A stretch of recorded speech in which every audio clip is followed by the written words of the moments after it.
በነገ ሳጥን ውስጥ ምን እንደተቀመጠልን ማን ያውቃል? በዛሬ ሳጥን ውስጥ የተቀመጠልንን ያገኘነው ደርሰንበት ነው። በነገ ሳጥን ውስጥ የተቀመጠልንንም የምናገኘው ስንደርስበት ነው።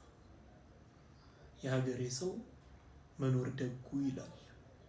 በመኖር ውስጥ የተቀመጠልንን ሁሉ እናገኛለን። በረከቱም ደስታውም እረፍቱም በነገ ውስጥ ተቀምጦልን ይሆናል።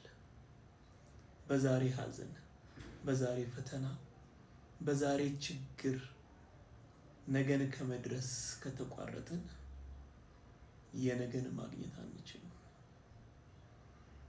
የቻልነውን ያክል መሮጥ፣ ካልቻልን መራመድ፣ ዳዴም ማለት መንፏቀቅም ወደ ነገ በነገ ውስጥ የተቀመጠልን